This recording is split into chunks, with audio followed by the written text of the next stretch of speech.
Pangsambahin ang ating Panginoong Diyos sa ating kalagitnaan.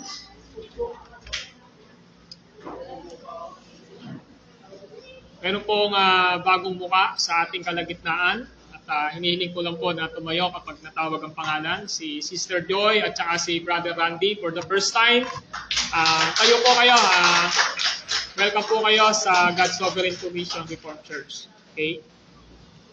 Nagpunta po sila rito kahapon at tinatanong kung anong oras sa pananambahan. At salamat kay Lord dahil nandito po sila. Okay? So, let us pray. Tayo po'y manalangin. Panginoon po namin Diyos na banal at makapangyarihan sa lahat. Muli po kami ay nagpapasalamat at nagpupuri sa inyo sa oras na ito, sa pagbibigay nyo ng biyaya ng inyong pamamahala sa buhay ng inyong iglesyang ito, at sa lahat ng mga kaanib at mga mananampalataya na ipinapadpad ninyo sa bahay-sambahang ito upang magpahinga sa inyong presensya sa araw ng Panginoon at sumamba, Panginoong Diyos. Lord, sa oras na ito, ang aking dalangin, patuloy niyong pagpalain ang mga salita niyo na ipapaliwanag. Ito'y mangusap sa kalooban at puso ng bawat isa, sapagkat naniniwala kami na ang mga bagay na espiritual ay mauunawaan lamang ng mga taong nagtataglay ng Espiritu. At pinagpipray ko po na ang banal mong Espiritu ang siyang magbigay ng kaliwanagan o illumination sa isipan at sa puso ng lahat na makikinig ngayon at mag-aaral ng inyong mga salita. Maghatid ito, Panginoon, ng higit pang pagkakilala kung sino ang Diyos na dapat naming sambahin, paglingkuran, at pag-alayan ng aming mga buhay. Kaya dalangin ko na maghatid din po ito ng reformation sa buhay po ng bawat isa sa amin. Kaya wala po kaming nais na itanghal sa kalagitnaan namin, kundi kayo lamang, Ama, sa pamamagitan po ng aming Panginoong Jesucristo at sa gawa ng inyong banal na Espiritu. This is our prayer in Christ's name. Amen and amen. Meron pong isang confession o yung tinatawag na catechism. At ang tanong po, what is the chief end of man? At sinagot siya, ang sabi po doon, the chief end of man is to glorify God and to enjoy Him forever. So parang pag tinagalog natin, ano ba ang tanging katapusan ng tao? So, ang sagot, ang tanging katapusan ng tao ay luwalhatiin ng Diyos sa kanyang buhay at makasama siya ng magpawalang hanggan. Mangyayari ang lahat ng ito kung ang isang tao ay mayroong tunay na relasyon at pananampalataya sa ating Diyos sa pamamagitan ni Jesucristo na nagbigay ng kaligtasan sa Kanya sa pamamagitan ng Kanyang pananampalataya. Sa madaling salita, naranasan niya ang tinatawag na katuwiran ng ating Panginoong Jesucristo na isinalin sa Kanya sa pamamagitan ng natapos na ginawa ni Kristo sa krus ng Kalbaryo. Ngayon mga kapatid, nasaan ba ang ating kagalakan?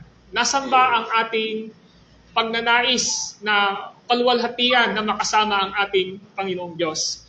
Marahil minsan, iniisip natin na dahil tao lang tayo, may mga bagay na nag-i-enjoy tayo sa mga panandaliang bagay na tinatamasa natin. Either na ito ay material things, ito man material na bagay, ito man ay kasikatan, ito man ay mga bagay na mayroon tayo. Subalit, mga kapatid, kung ang paniniwala natin ay dito nakapokus ang ating mga sarili at ang ating mga atensyon, tinuturuan tayo ng Panginoong Diyos na ang pinaka-pangunahin kung bakit tayo nabubuhay dito ay upang luwalhatiin natin ang ating Panginoong Diyos at makasama natin siya sa walang hanggan. Ngayong umaga, nais nating ipagpatuloy ang ating series dito po sa libro ng mga ngaral Last Sunday ay huminto po tayo sandali sapagkat pinag-aralan natin ang awit 120 upang makita natin sa ating mga buhay na ang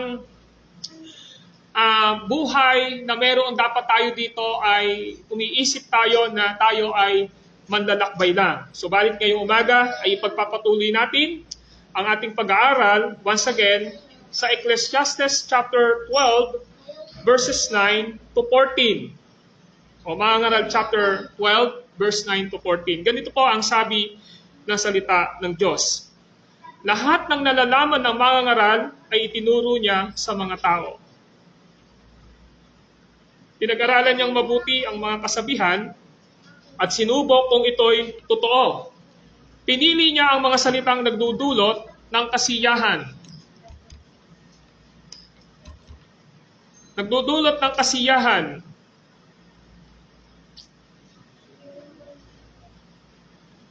At isinulat ang katotohanan. Ang mga salita ng matalino ay matulis na tulad ng tungkod na pantaboy ng kawan. Tulad ng matulis na pakong nakabaon pagkatbuhat sa tanging pastol nating lahat. Anak ko, mag-ingat ka sa mga bagay na wala nito. Hindi matitigil ang paggawa ng iba't ibang aklat at ang labis na pag-aaral ay pagpapahirap sa katawan.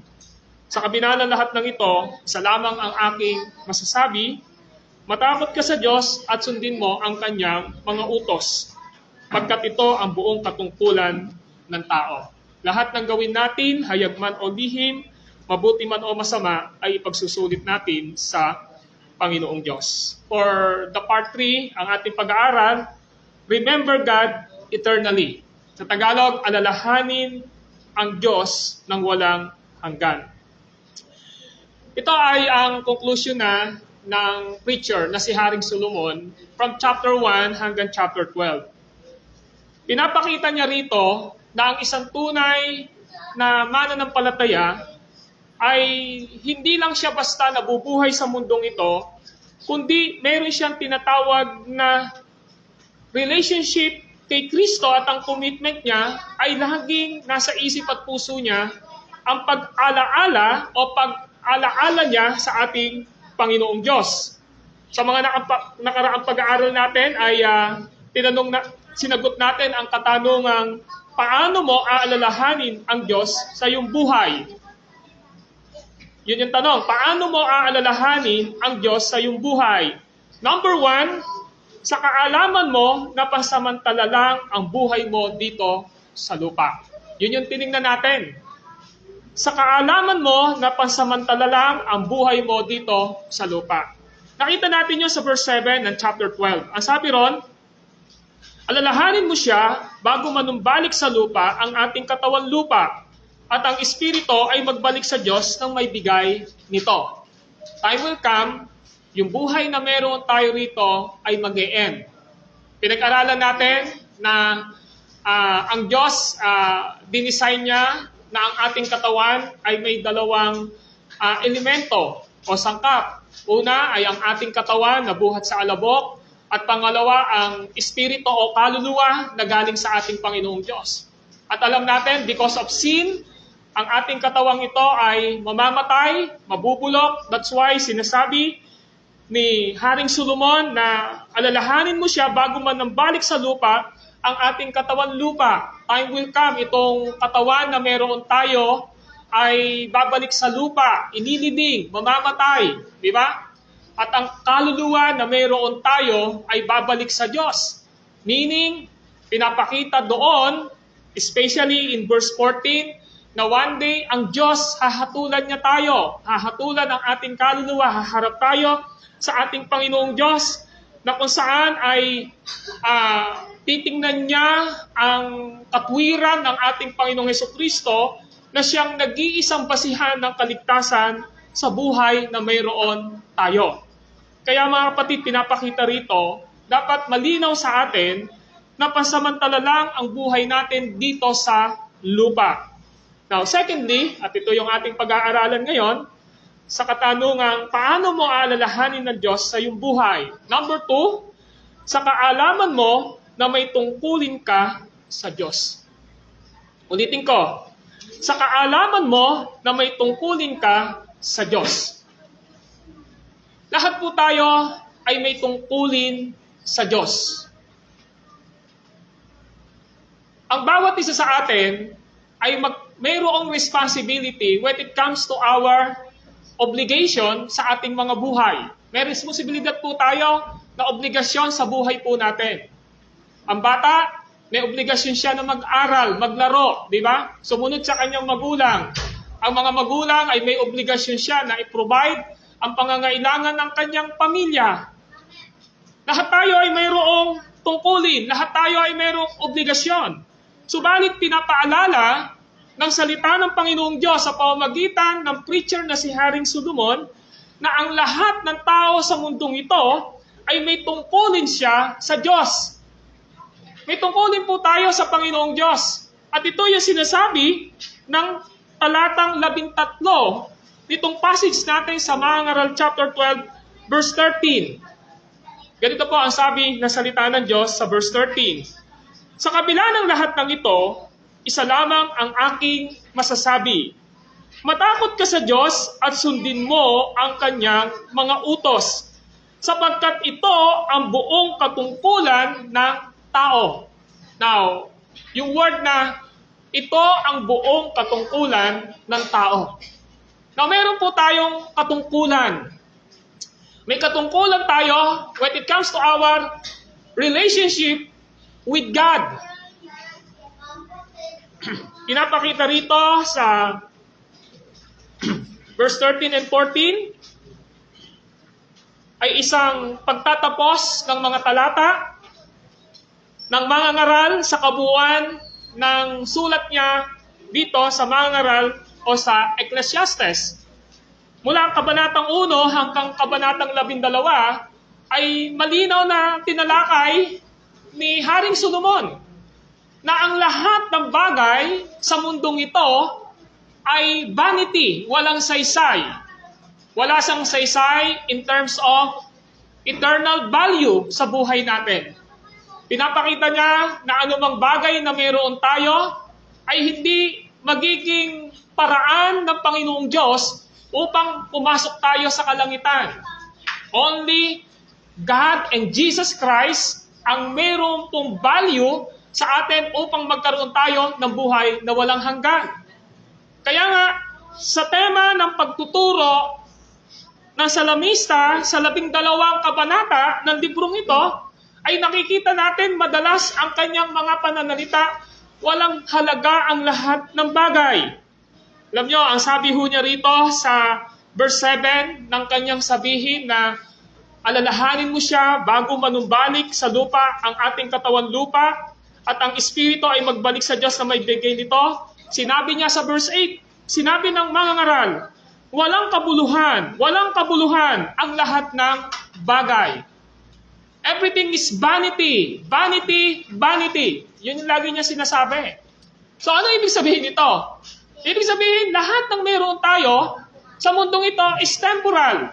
Hindi siya, kung gagamitin natin ito in our own pleasure at sa kagustuhan lang natin, ito pong mga bagay na ito ay wala pong saysay sa harapan ng Panginoong Diyos.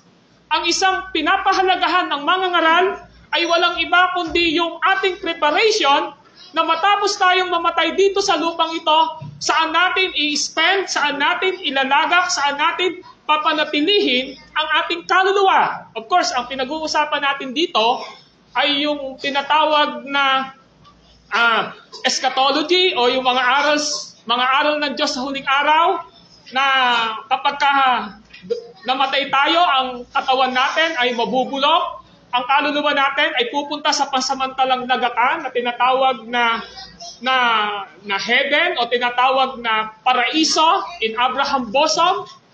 Kung sana darating na ngayon si Kristo, hindi na ho tayo mamamatay. Hindi na tayo mabubulok. Kukuhanin na niya tayo. Pero sinasabi niya ngayon dito, ang pinapahalagahan ng isang tunay na tao na may pananampalataya sa Diyos ay kailangan niyang i-prioritize sa kanyang buhay ay ang mga bagay na may kinalalaman sa eternal na destinasyon ng kanyang buhay. O ano yung punto natin dito ni Haring Solomon? Yun yung gusto ipakita niya. Kaya nga yung verse 13 and 14, isa concluding verses ni Haring Solomon sa kabuuan ng kanyang aklat. Pinapakita niya rito, the conclusion, when all has been, is. Yan yung sinasabi, yung American Standard Version Kaya nga sabi ng verse 13 ng chapter 12, sa kabila ng lahat ng ito. Ano ba yung sinasabi niya rito? Sinasabi niya, yung lahat ng tinalakay niya sa chapter 1 hanggang chapter 12, nitong verses 1 hanggang verse 12, sinasabi niya, sa kabila ng lahat ng sinasabi ko sa inyong ito, yun yung gusto niyang ipakita rito. So kaya ito ay isang konklusyon ni Haring Solomon. Nagko-conclude na siya, isinasara na niya ang kanyang mga pangangaral at paksa dito sa kanyang verse 13 na ito at 14 na ito. Kaya sabi niya, ito ang wakas ng bagay. Kaya nga sabi ng ang bagong Biblia, ito ang wakas ng bagay. So sinasabi niya, magwawakas siya sa lahat ng mga bagay na kanyang itinuro sa kabanatang 1 hanggang 12, versikulo 1 hanggang 12. In other words, ang sinasabi ngayon dito ng preacher, what are we here for? Bakit ba tayo nandito sa mundong ito ngayon? So what are we here for? Para kanino tayo? Bakit tayo nandito sa mundong ito? What is my purpose and duty in life? Ano ba talaga ang layunin at ang gawain ng aking buhay dito sa lupa? These two questions are very important sa buhay po ng mananampalataya. Hanggat hindi natin nasasagot itong tanong na ito, na what are we here for? Bakit ba tayo nandito sa mundong ito? Ano ba ang layunin? Ano ba ang tungkulin ng buhay na mayroon tayo rito? At ito nga ay sinagot ni Haring Solomon sa verses 13 to 14. And let us read verse 13 to 14 na sabi niya, ito, sa kabila ng ito, isa lamang ang aking masasabi. Matakot ka sa Diyos at sundin mo ang kanyang mga utos pagkat ito ang buong katungkulan ng tao. Lahat ng gawin natin, hayag man o lihim, mabuti man o masama, ay ipagsusulit natin sa Diyos. Kapag pinag-isipan nating mabuti ito, bakit nga ba nandito ako sa mundong ito? Ano ba talaga ang layunin ng buhay ko? Ano ba talaga ang dapat kong gawin sa mundong ito? Well, kung tayo po ay katulad ng lalaki sa Lucas chapter 12 na sinasabi niya palagi na magsasaya ako, iinom, kakain at magsasaya ako. Pag ganun lang yun nasa puso natin, we are foolish. Sinasabi ng banal na kasulatan, mangmang tayo sa harapan ng Diyos.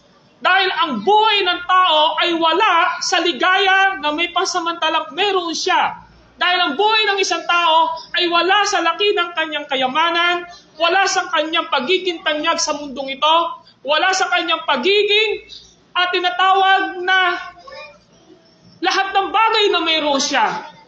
Ang purpose at ang layunin ng Diyos kung bakit tayo nandito sa mundong ito ay to glorify Him, luwalhatiin siya, and to enjoy Him forever. Yung kaligayahan na meron na ibinibigay ang Diyos sa atin ay hindi lamang sa lupang ito, kundi hanggang sa kabilang buhay. Ito yung gustong ipakita sa atin ni Haring Solomon. Kung ang purpose ng buhay natin dito, ang ligaya na meron tayo ay nandito na sa lupa, tayo na po ang pinakawawa sa lahat. Kaya isang mapalad na pananalita ang sinasabi sa atin ngayon ni Haring Solomon na ang pinaka-purpose ng buhay natin ngayon dito, why we are here now in this world, and what is our duty and purpose kung bakit tayo nandito, is to glorify God. Gusto ko na maluwalhati si God sa buhay ko ngayon. Amen? Kung ako man ay pinagpala niya, kung ako man ay malakas, kung ako man ay marunong, kung ako man ay inaangat ng Panginoong Diyos, nais ko siyang luwalhatiin sa lahat ng ito sa aking buhay na magdadala ng tunay na kaluwalhatian sa walang hanggan. Thank you po. Yan po ang gustong ipakita ng ating Panginoong Diyos. Kaya ang sagot po ay itong verses 13 to 14. Now, tingnan natin itong verses 13 to 14 na ito. May pananagutan ka sa Diyos. Alam niyo po, gusto kong ipaunawa sa atin dito na itong sinasabi ng verse 13 na ito ay hindi po ito isang suggestion. This is imperative. Ang ibig sabihin po dito, sinasabi ng Haring Solomon na gusto mo man o hindi, ito yung gustong mangyari ng Diyos sa'yo. This is not a suggestion o mungkahi, kundi ito ay isang imperatibo o tinatawag na pag-uutos mula sa banal na kasulatan. Ang sabi rito, may pananagutan ka sa Diyos.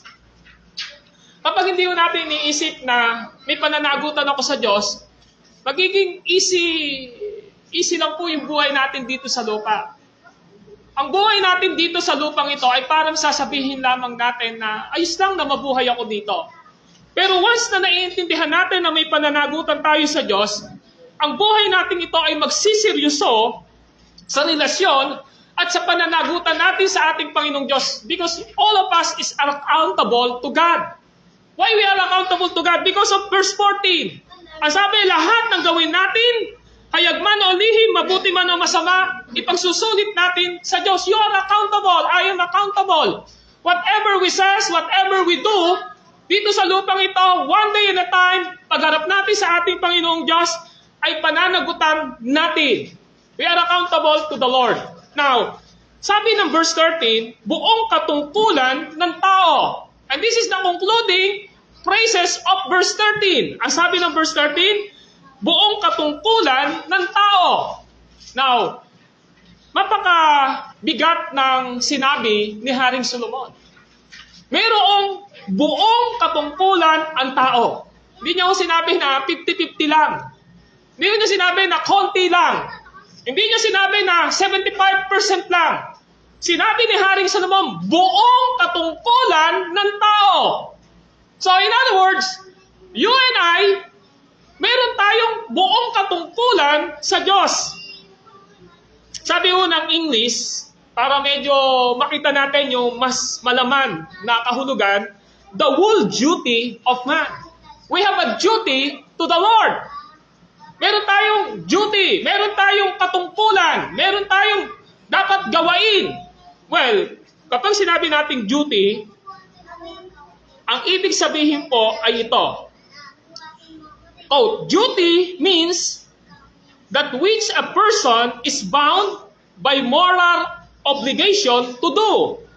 This is obligatory service. So sa Tagalog sinasabi ngayon dito, ang salitang duty ay nangangahulugan na ang isang tao ay natatanikala ng mga moral na obligasyon na dapat niyang gawin. Ito ay isang obligasyon na paglilingkod. So, nung sinabi ngayon ni Haring Solomon, buong katungkulan ng tao, this is our obligation. This is obligatory service to the Lord. Ano gusto ipakita rito?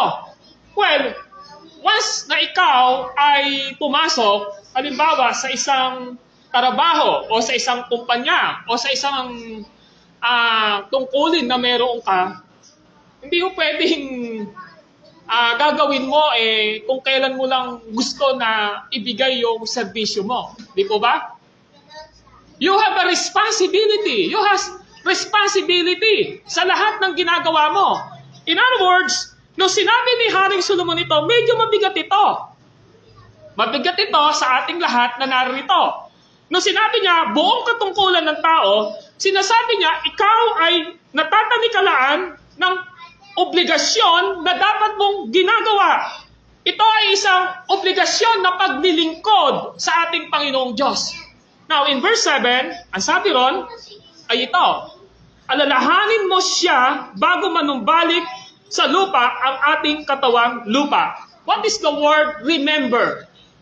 Well, the word remember, sa ating pag-aaral, ay nagsasabing inilagay mo sa isipan ang isang tao at namumuhay ka nang mayroong inspirasyon sa taong naroon. And one of my example ay sinasabi ko palagi yung nando sa abroad.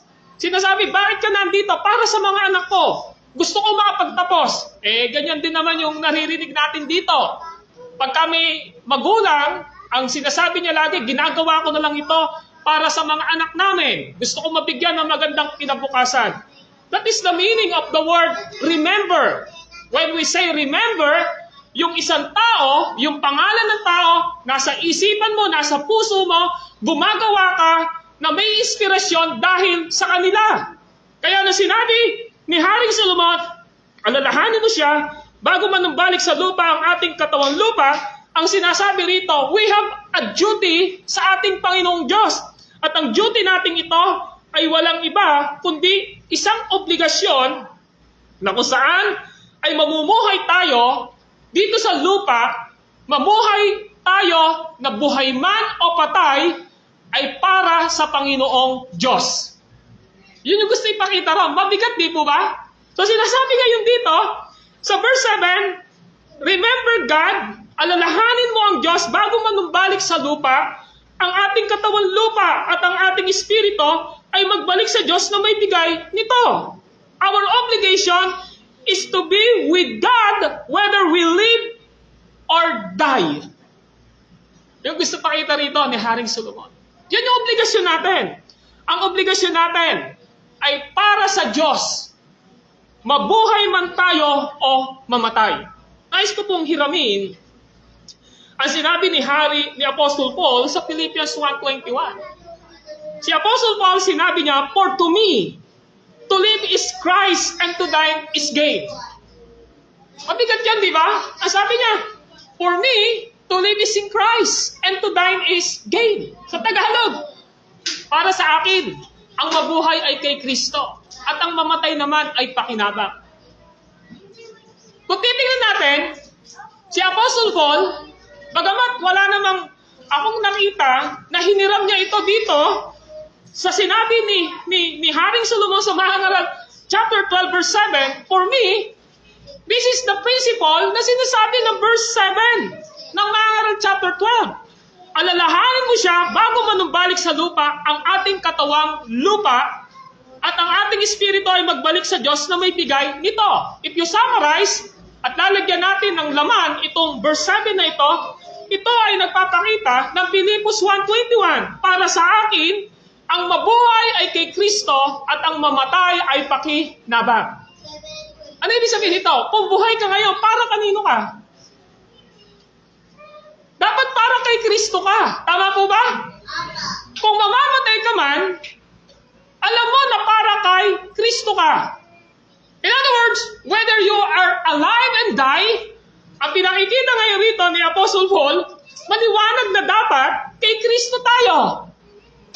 Amen po ba? At kapag nauunawaan natin yon, naiisip natin, Lord, I always remember you bago ako mamatay. Nasa isipan kita, nasa puso kita, at ang katotohanan, you are my Lord. Ikaw ang may-ari ng buhay ko, ikaw ang nasa puso ko, ikaw ang pinananampalatayanan ko, at mamumuhay ako para sa'yo. Yun yung gusto ipakita rito. Kaya naman, mga kapatid, ito ay nangangahulugan na ang lahat-lahat sa atin ay si Kristo. Yung gusto ipakita, dapat ang lahat-lahat sa atin ay si Kristo. Hindi ko po sinasabi na maging hyper tayo dito na, Pastor, hindi na ba natin kailangan ng mga bagay na kailangan natin sa buhay? Kailangan po natin yon, di ba? Kailangan natin ang mga bagay pansamantala, yung means of our daily living, na kailangan natin yon. Kailangan nating mag-work. Kailangan nating kumita. Kailangan nating gawin yung mga obligasyon natin para mabuhay tayo. Pero hindi ho yun yung pinaka-highest purpose ng buhay natin. O ang iniisip natin na ang highest purpose ng buhay natin dito ay lagi na lamang nating ibigay ang buong buhay natin sa mga bagay na iniisip natin na siyang aangkop at maglalagay sa lahat ng ating pangangailangan, na ang buhay natin ay hindi na naiisip si Kristo at hindi na nakapamumuhay sa objective na ibinigay ng Diyos sa atin, or else magbigay ng paglilingkod sa Kanya at pahalagahan ang ating pananampalataya, we are the wrong way ng buhay po ng bawat isa sa atin. In Philippians chapter 3 verse 10 to 11, maliwanag ang pagkasabi ng salita ng Diyos sa pamamagitan ni Apostol Paul. Philippians chapter 3, verse 10 to 11. Now listen, in Philippians chapter 3, verse 10 to 11. Now, ito po ang sabi. Ang tanging hangarin ko ngayon ay lubusang makilala si Kristo. Maranasan ang kapangyarihan ng kanyang pagkabuhay na maguli, makihati sa kanyang mga hirap, at matulad sa kanya, pati sa kanyang kamatayan, sa pag-asang ako may muling bubuhayin. So ano yung nag-iisang hangarin ni Apostol Paul? Ang sabi ni Paul, ang tanging hangarin ko ngayon. Pag sinabi hong tangi, nag-iisa. O na? Ang sabi, ang nag-iisang hangarin ko ngayon. Now, kapag binigyan natin ng diin ito, yung salitang ang tangi o ang nag-iisang hangarin ko ngayon, yung desire ko ngayon, sabi ni Paul, ay lubusang makilala si Kristo. Alam natin kung sino si Apostol Paul. Basahin po natin ang Gawa chapter 9 kung sino si Paul. Dito sa chapter 3, inisa-isa niya kung gaano siya karunong, kung gaano siya kakilala sa kanilang komunidad, kung ano ang kanyang estado, kung ano ang kanyang mga accomplishment, kung ano yung meron siya na kapag nilagay sa biodata ay siguro wala nang aangat sa lahat ng kanyang mga natutunan. Pero sabi niya, ang lahat ng ito ay itinuring kong basura. Subalit, ang tanging hangarin ko lamang ay lubusang makilala si Kristo.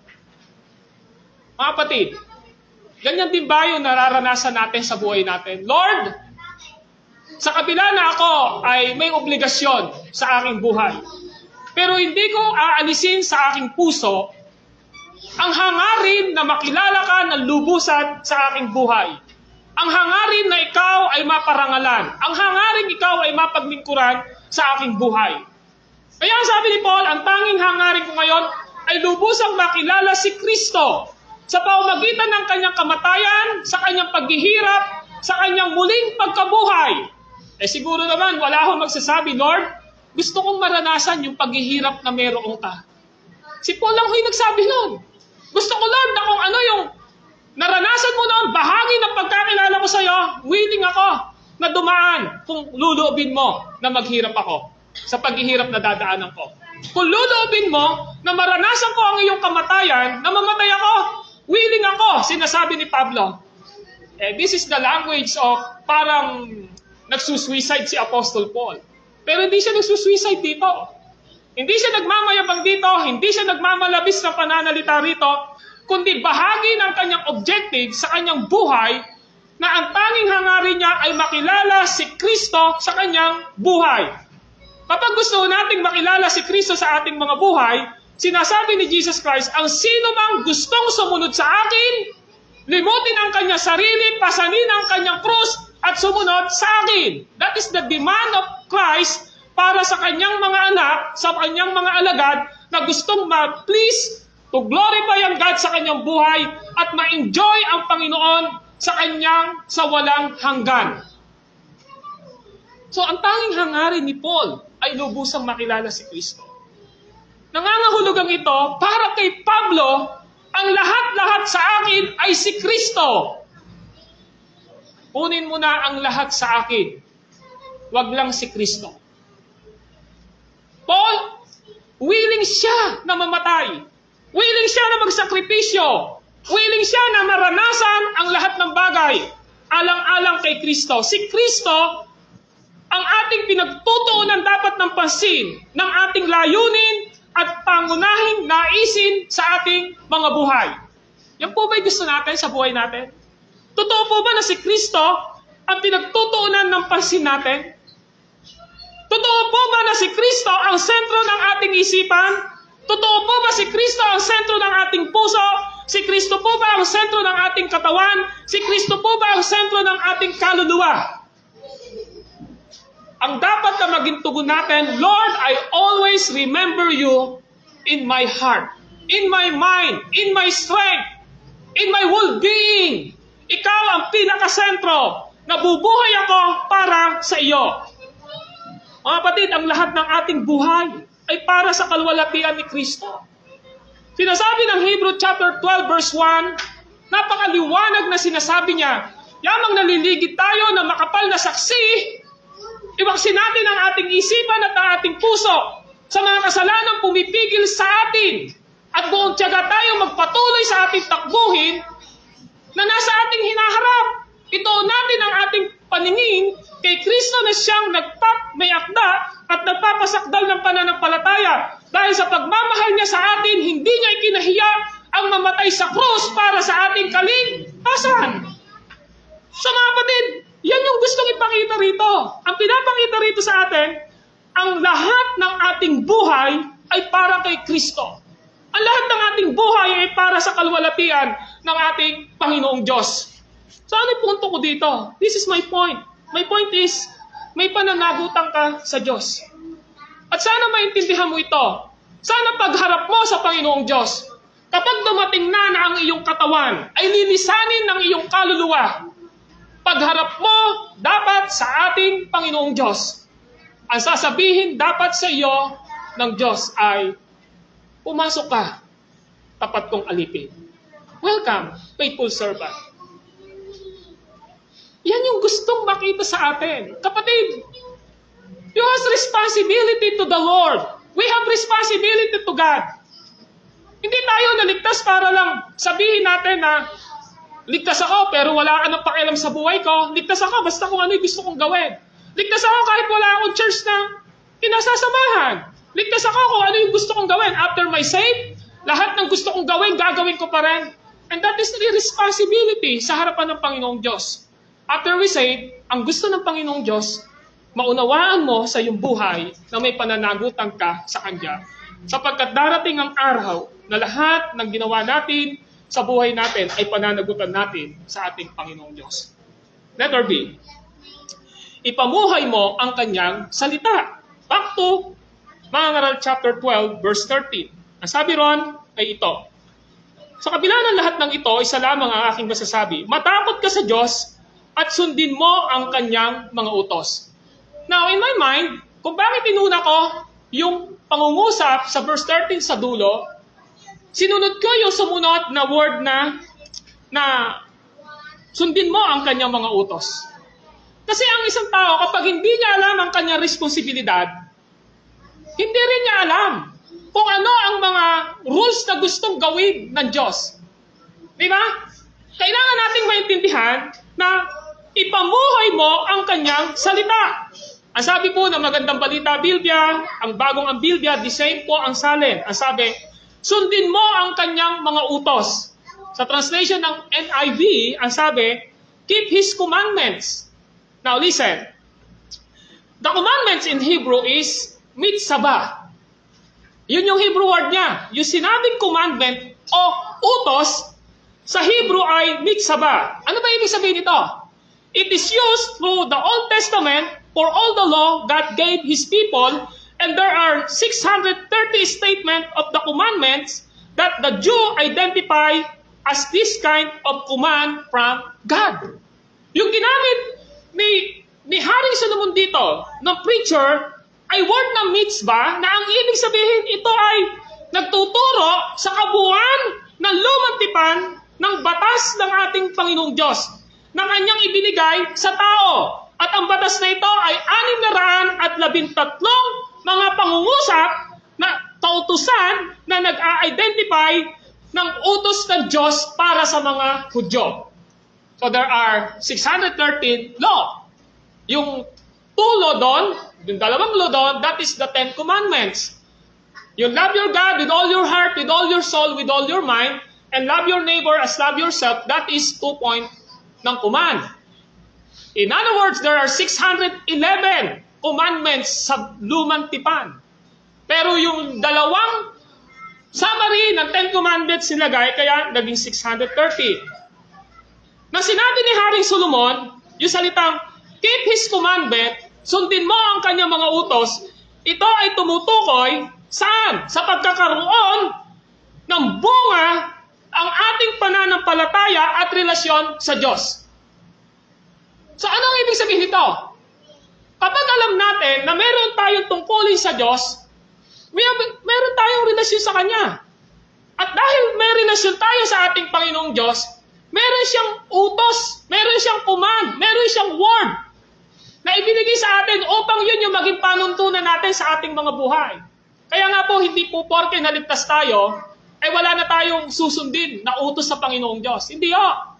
Sinasabi ngayon sa atin dito, maliwanag, for us now, the command to keep God's commandment is to prove that we are truly saved because the law are guide to our Christian lives.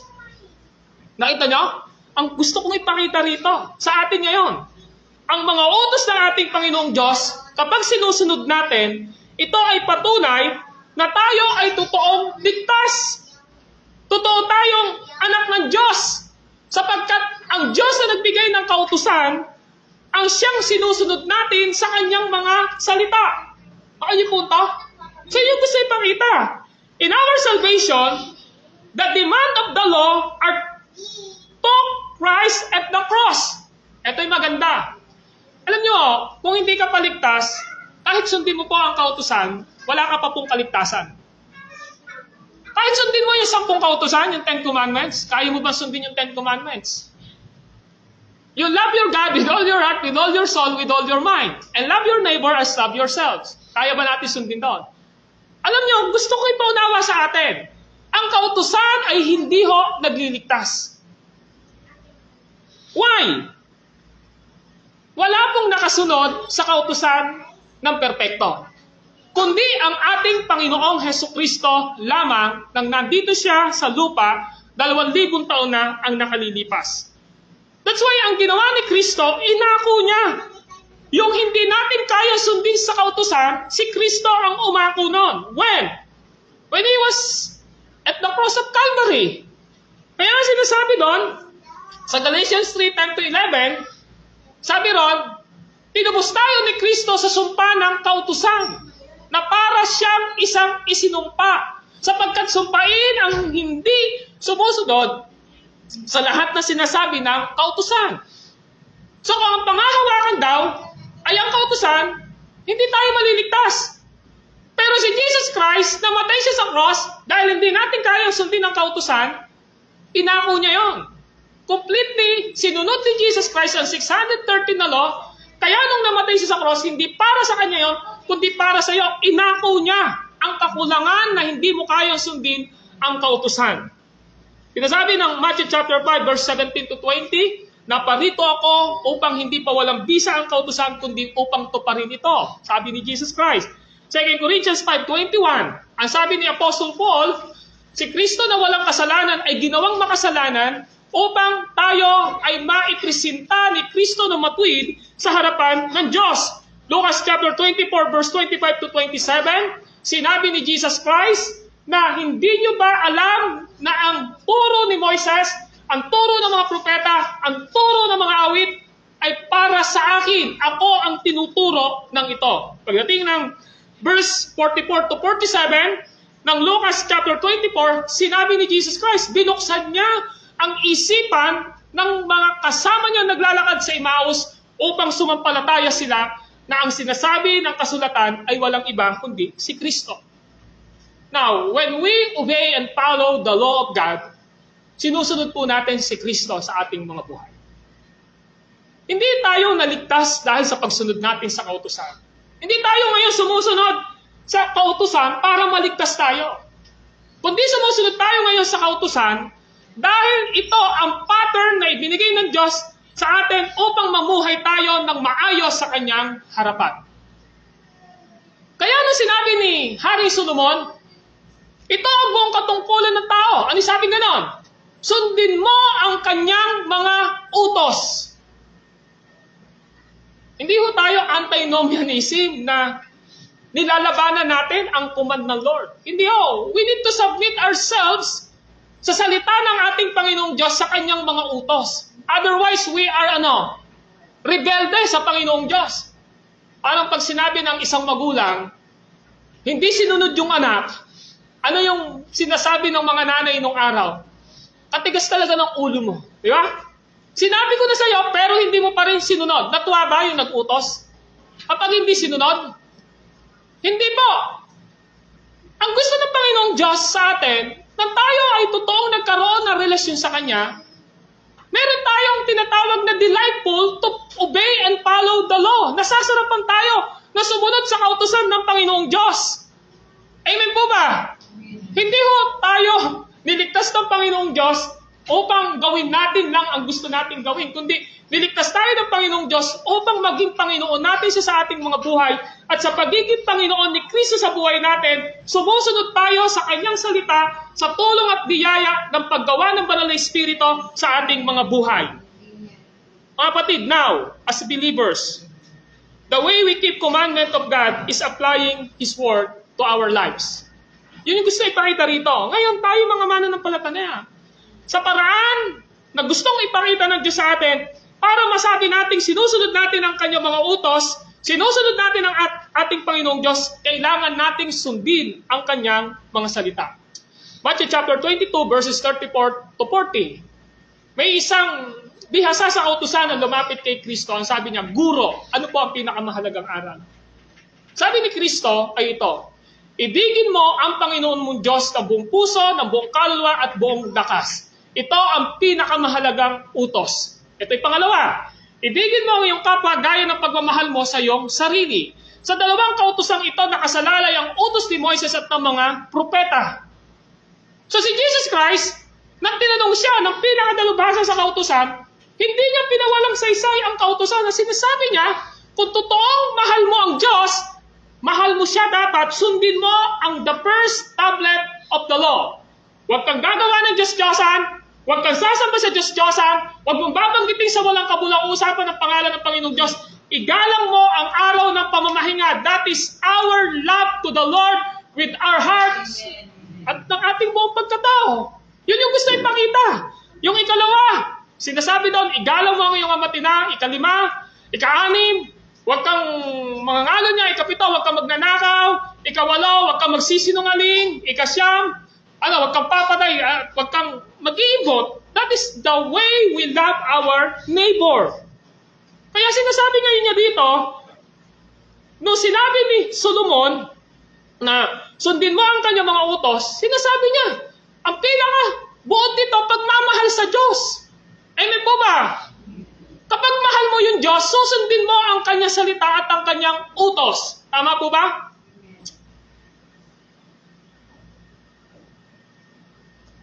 Pag sinabi po ng Panginoong Diyos na ito yung utos ko dahil mahal natin siya, susundin natin siya. Pero honestly speaking, because of our weakness, may mga bagay na inuutos yung Diyos sa atin na nahihirapan po talaga tayong sundin. Tama po ba?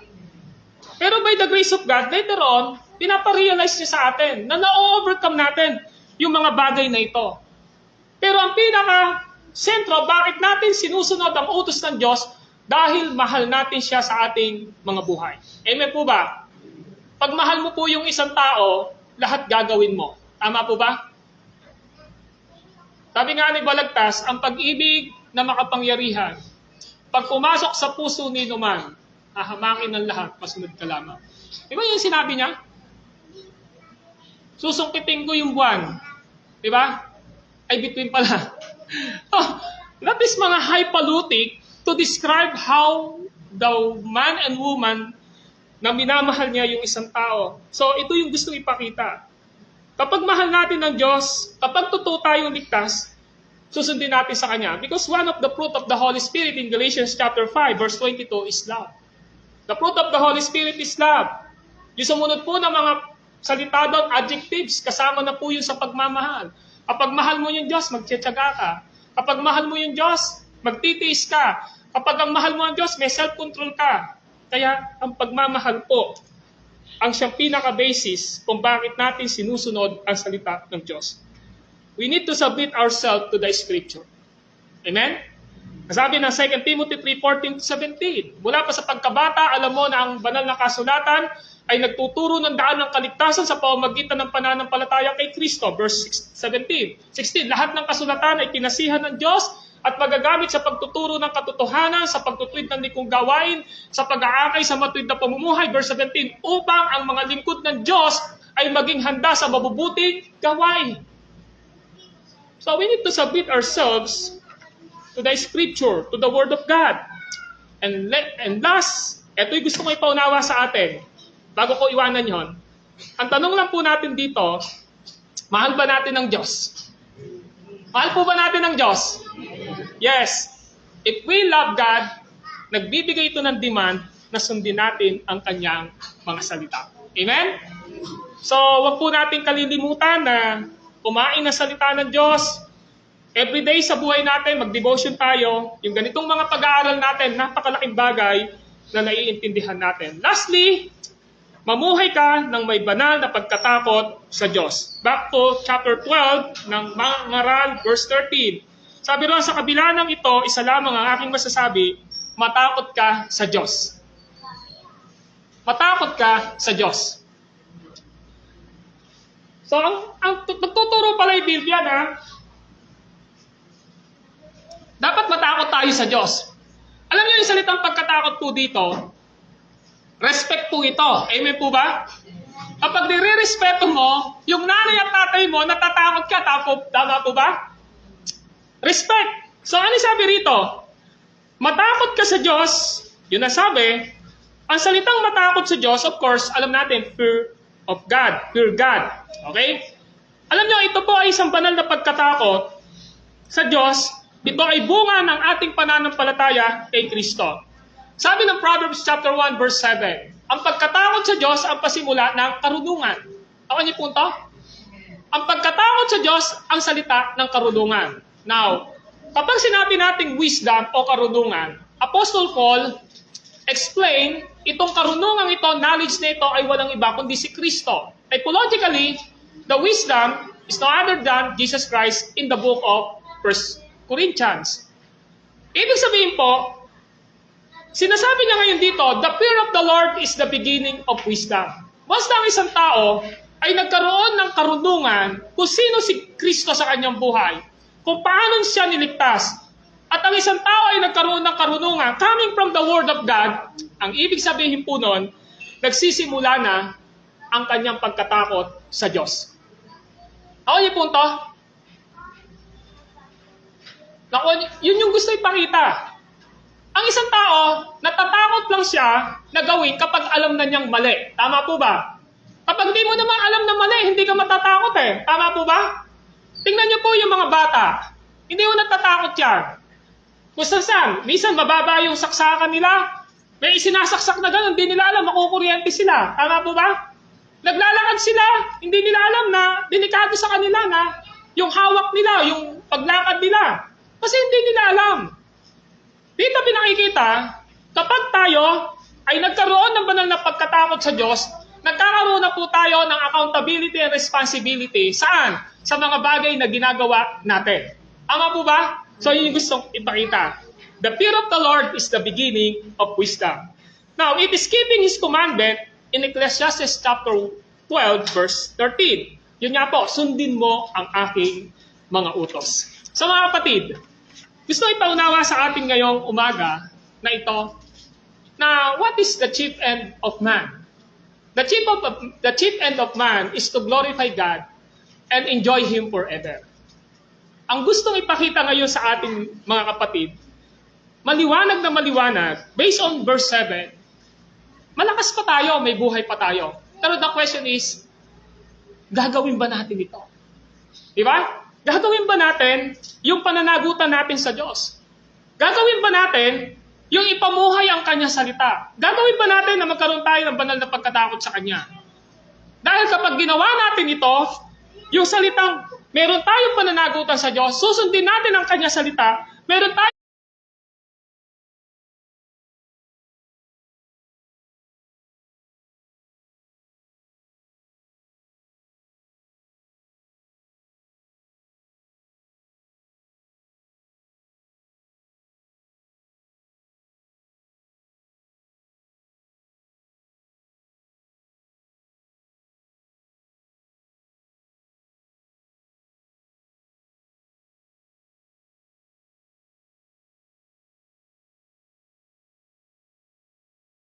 banal na pagkatakot sa ating Panginoong Diyos,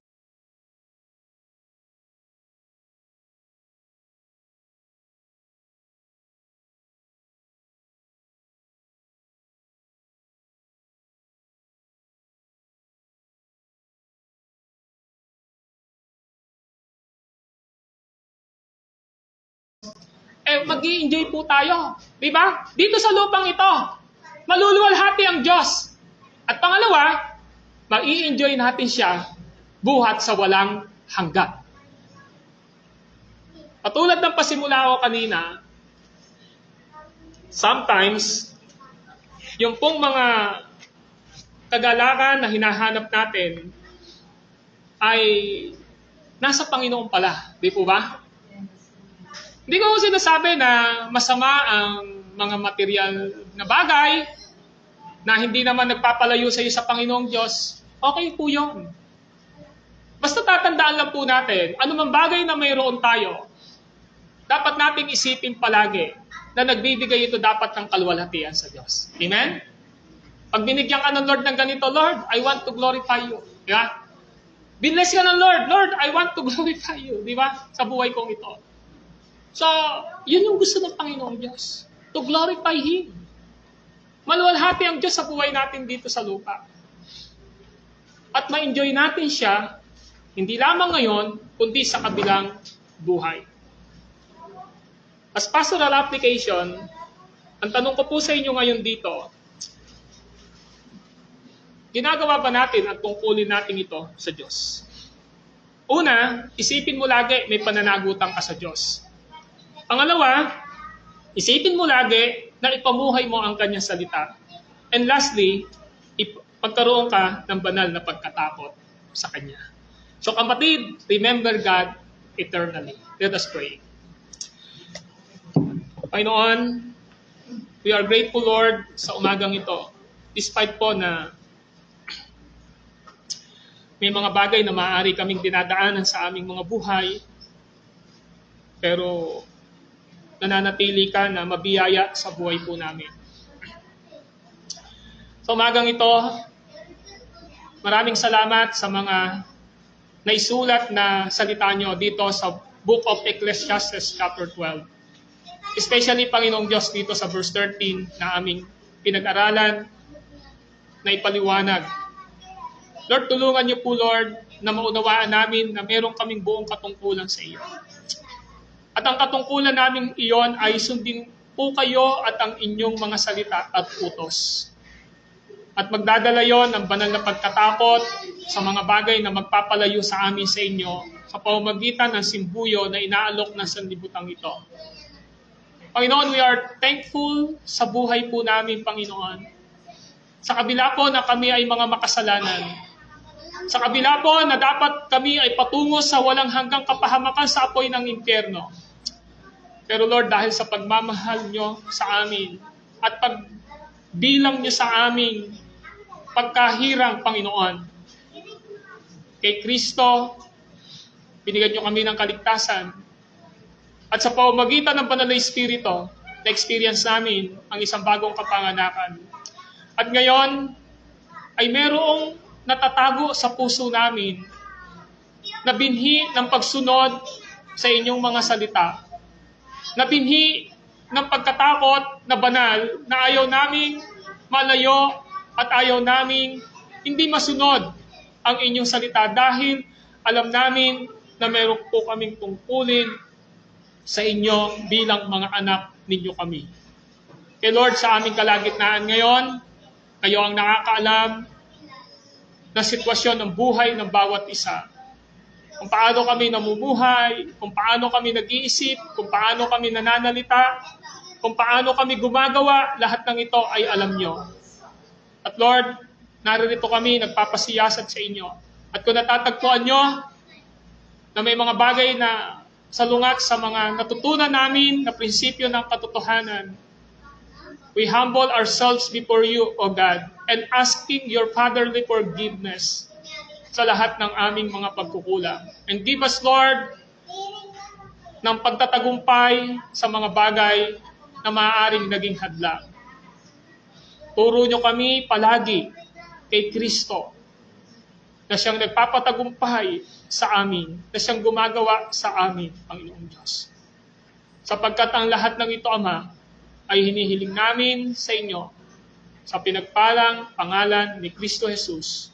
Amen and amen.